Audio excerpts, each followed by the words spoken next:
This is Africa 24, the channel that puts Africa first. Thank you for joining us for this special edition of the interview.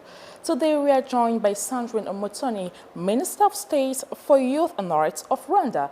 And with her, we'll look back at the vision of Rwanda within the framework of creative and cultural industries in Africa. Mrs. Umutoni, welcome to Africa 24. Thank you for having me. Launched by Afrexim Bank in 2020, the Creative Africa Nexus aims to support development of creative and cultural industries in Africa by providing access to finance, capacity building, trade, investment, export promotion, new markets, and so on and so forth. How do you think that this fair can help promote initiatives carried by Rwanda in order to promote its own cultural industries? Thank you for this question. So the number one reason why the government of Rwanda took this invitation, and again, we are thankful to the government of Algeria for the hospitality extended to us.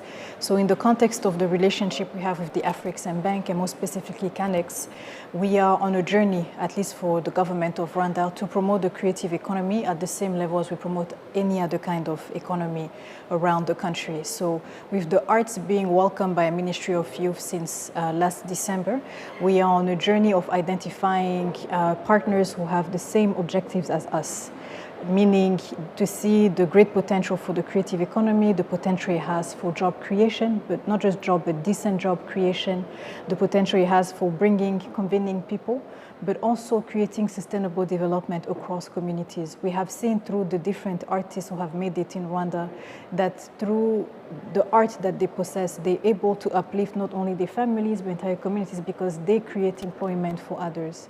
So this is the first time in the history of Rwanda that art is identified as a standalone mandate for ministry. Before that, we used to be englobed in culture in general. So the challenge that we are now giving ourselves as an entire government is to identify what makes the creative economy so unique. So we are learning from other nations around the continent or other countries around the world. We are noticing that it has great potential of contributing to our GDP. But at the same time, we're also realizing that it is through the power of arts that we create stronger bridges among nations. Well, Rwanda is commonly known for its outstanding economic performances. But what are the assets of Rwanda when it comes to culture? So those are very good questions. So when it comes to the assets, so we already have a very strong policy looking at the MICE, or like meeting, incentive, conferences, and events. And we understand that now that we are becoming one of the busiest hubs on the continent for this type of meeting, conferences, and events, we need to give more visibility to our culture. So culture has always been around in Rwanda just like any other country, but in the specific context of our country, which is a post-genocide society, culture needs to be preserved even more because it is through the destruction of culture that divisive ideologies can actually take root and change the entire landscape of a nation. So we are again on this very important mission of making sure that the culture of Rwanda is well understood, so which means we are doing a lot of efforts to go back to pre-colonial culture to identify what made Rwanda unique and which lessons from the past can we adapt to our current needs so that we can continue pushing the country forward. So these assets are present in different art forms that we have around the country, whether it is in the visual arts, in the performing art, the literary arts, and more recently we've been even exploring the culinary arts. Again, in partnership with different development partners, because you can't talk about culture without talking about the culinary arts, because again, it's who we are is also translated into how we eat and what we eat. So I would say that the assets that we have right now in culture are very present. We give a lot of importance to the creative sector, and we understand again that they can be so much more, I want to say, developed if we put all the right frameworks behind them. So I'm talking about legal frameworks, I'm talking about collaboration with other nations, I'm talking about setting up the right kind of infrastructure. This morning we were at a breakfast meeting with the president of the Afrexim Bank, who was mentioning that there are only a few countries on the continent. So he mentioned Senegal, South Africa, and Rwanda as a few of the countries on the continent that have very strong infrastructure for large-scale events. So we want to continue building on this type of visionary leadership that we have in the country that really puts forward what we have and giving them the right platform so we can tell the rest of the world, you can come to Rwanda, we are ready to receive you, and we are ready to give you a great time. Well, you mentioned something very critical when it comes to the continental scale. I would like to know something. The growing creative and cultural industry sector currently is estimated at $58 billion for Africa and the Middle East, according to UNESCO, and could amount up to 4% of Africa's GDP by 2030, employing more than 20 million people. What should governments across Africa do to foster investments in that sector? So when we look at figures like that, I think it's good to also compare it to the same figures for the rest of the world. If we know that we are as creative as people in Asia, for example, if we know that our culture is as rich as Southern America, but then you notice that our contribution to GDP tends to be lower. So we need to ask ourselves, what is the problem here? Is it an issue of monitoring, for example, like being able to exactly identify or collecting the data that says this is actually the contribution to our GDP? Because in the case of Rwanda, the creative industry is still merged with other sectors. So we are yet to really separate it and really evaluate where it stands. But at the same time, we also need to wonder if we are indeed at a lower percentage than any other nation while still exporting quite a lot of our creative assets, then we need to wonder, is it that, again, the frameworks that should be accompanying this process are lacking or not as well developed? So again, since we arrived in Algeria, we've had many sessions with other ministers and the African Union Commission, where we are noticing that some of the protocols are yet to be ratified by all the nations, which can also contribute to a lower GDP. I think there's also a need for us to invest more in intellectual property protection and rights, because again, if we want to be competitive at that level, just like any other nation around the world, we need to acknowledge what they've been doing well and adapt it to our cultural context.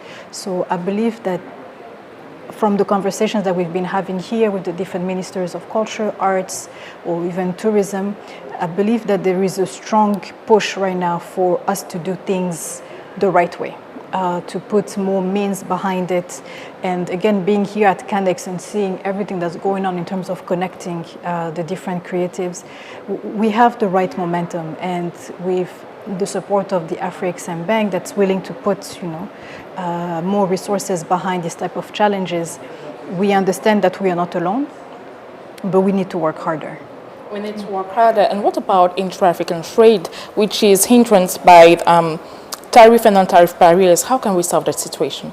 So this is a very big question, and you were just mentioning you were in Rwanda last week for the AFCFTA and Biashara conference. This is an ongoing conversation. Since the AFCFTA initial protocol was signed in Kigali before COVID, we've seen that there's a political will to break down those barriers, but in concrete action, we still need to do a lot more, which means again that at the end of the day, everything comes down to consensus and making sure that regardless of the type of government that we have, or regardless of the type of economies, because not every country on the continent has the same economy as the next, we need to agree that this is what we need right now. I believe that at the highest level of political leadership, people understand the importance of breaking down those barriers, and again, learning from lessons from the rest of the world. But in concrete action, you find that sometimes laws are not catching up at the same pace as the political will or the leadership at the highest level. So it's actually a homework for us in policy making to work more closely with people who are on the ground, identifying the challenges that young entrepreneurs are facing, women entrepreneurs are facing when they want to export, and meet with the person across the border and say, this is what we are noticing here, how are we going to fix this issue? And we have to be relentless about it. Africa is approximately 30.4 million square kilometers in size, but accounts only for 2% of global traffic. How can transport infrastructure help promote creative industries? So this is another huge priority. We were just discussing with the other delegates how long it takes us to travel from one African nation to the next. And it is quite scandalous, I want to say, that until now in 2024, our connections are not, always well done. So this is something that we also need to assess from a governmental perspective. How do we change all these routes? Because we will not be able to trade with one another if it takes 3 days for me to send my merchandise to you, yet it takes a day for me to send it to Europe. some things just don't add up. So there is definitely, again, a decision that needs to be made at the highest political levels to really pinpoint what is stopping this traffic. Because at the end of the day, if we have the kind of, let's say, transport air agreement between one nation but not with another nation, what is the political decision that's being made behind it that still prevents it from really happening? So there's a lot of dialogue that needs to happen. I think a lot of mindset change that also needs to be happening, because again, you notice that until today, people are more willing to trade outside of the continent than within the continent, and it is high time that this changes. Because if I can just say one last thing, when you look at the case of Rwanda, which is a landlocked country, the trade that we see, I would say at the informal sector level, is quite significant. It is significant, it happens on a daily basis, and it shows again that the people want to talk to each other, they want to exchange and do business. So what would it take for us to also break down those barriers, which I believe have reasons at the highest political level that prevents us from creating stronger bridges? Culture is a major asset that African economies can run on for development. Experts believe that it could have a greater impact that is underpinned by education. How do you think that education and culture can be linked up together? This is a question that we need time to actually unpack. I would say that the number one thing when it comes to education is reversing the education that we have. And by that, I mean that for most of our African nations, our education is copy-pasted from a foreign model, right? And if you're copy-pasting from a foreign model, that means that your culture will be seen from a different perspective than it actually should be. So what we need to see actually happen a little bit more amongst ourselves is to deconstruct all these things that we have learned and put in place education system that acknowledge the importance of the knowledge that we've had, I want to say all the cultural wealth that is present on the continent, and infuse it into education. At another level, I would say that when it comes to cultural education now within the school, I want to say how many public schools on the continent really take the time to teach about the history of a country, to promote what makes one culture different from another. How do we talk about heritage to children who are still at primary school level? So all this, I believe, have been altered because of the relationship we have with the formal education system that was imposed on our countries, but it can again be definitely reversed. So within the school, we also need to change the perception that we have about artists or the creativity in general, because creativity is critical thinking. So the more we teach it, the more critical thinkers, if I can say, will be able to have on the continent, able to solve issues from our perspective, and again, able to create bridges between our different nations. So something that we've not yet mentioned is financing. We've talked about policies, we've talked about political will, and even expanding and even education. So now I would like to know, to expand beyond national markets, creators need to increase their production capacity, and so they need financing. How can this challenge be addressed, in your opinion? All right, so the question of financing, I believe, also applies to, other entrepreneurship challenges. So for example, if, like we were given the figures yesterday, 90% of creative companies feature or appear as an SME. So if we are talking about the challenges that SMEs are facing in terms of access to finance, it can be as well adapted to the case of the creative industries. So if we know that we have SMEs that need to grow, what policies do you need to put in place? What kind of funding mechanisms are you acknowledging? But also, are we really looking at the right kind of banking products? Because for most of us, we go through banks to have access to financing. So again, do we have financing products that are competitive enough for this type of cultural entrepreneurs, for example? Do they understand the specificities of youth and women, for example, who happen to be in the creative industries?